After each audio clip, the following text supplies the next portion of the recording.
Dengue জ্বরে আক্রান্ত রোগীর সংখ্যা। এ বিষয়ে আরও জানাতে ভোলা সদর হাসপাতাল থেকে যুক্ত আছেন ইমতিয়াজুর রহমান। ইমতিয়াজ, আপনি জানাবেন বর্তমানে হাসপাতালে কি পরিমাণ ডেঙ্গু রোগী ভর্তি আছে এবং নালা এবং ডোবাগুলো পরিষ্কার করা হচ্ছে কিনা?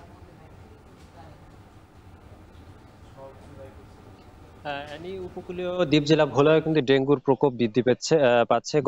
গেল কয়েকদিনে কিন্তু ভোলার ৭ উপজেলায় প্রতিটি হাসপাতালে কিন্তু ডেঙ্গু রোগীর সংখ্যা বৃদ্ধি পেয়েছে বলে সিভিল সার্জন সূত্রে আমরা জানতে পেরেছি।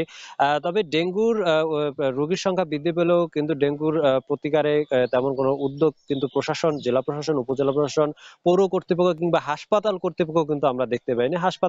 সিভিল সার্জন সূত্রে আমরা জানতে পেরেছি প্রতিটি স্বাস্থ্য কমপ্লেক্সে একটি করে ডেঙ্গুর জন্য আলাদা রুম বা কক্ষ তারা তৈরি করেছে নিবিড় পর্যবেক্ষণের জন্য। কিন্তু আমি এখন যে স্থানটিতে রয়েছি তার পাশেই পুরুষ সার্জারি ওয়ার্ড সহ শিশু ওয়ার্ড সহ বেশ কয়েকটি করিডোর রয়েছে হাসপাতালে। কিন্তু তার পাশেই আমার পিছনেই দেখতে পাচ্ছেন আপনি যে একটি ময়লার ভাগাড় রয়েছে। কিন্তু আজকে ৩ থেকে ৪ দিন পর্যন্ত কিন্তু এখান থেকে কিন্তু ময়লার যে ডাস্টবিন থেকে ময়লা পরিষ্কার না করার কারণে বৃষ্টিপাত হচ্ছে। বৃষ্টিপাতের কারণে ডাবের খোসা এতে কিন্তু পানি জমে থেকে কিন্তু এডিসের লাভা সৃষ্টি হওয়ার কিন্তু আমরা চিত্র দেখেছি। আপনি ক্যামেরায় দেখতে পাচ্ছেন ইতিমধ্যেই কিন্তু যে পানি রয়েছে, পানির কারণে মশা, মাছি এসব একরকম নানা অব্যবস্থাপনার মধ্যেই কিন্তু চলছে কিন্তু ভোলা সদর হাসপাতাল।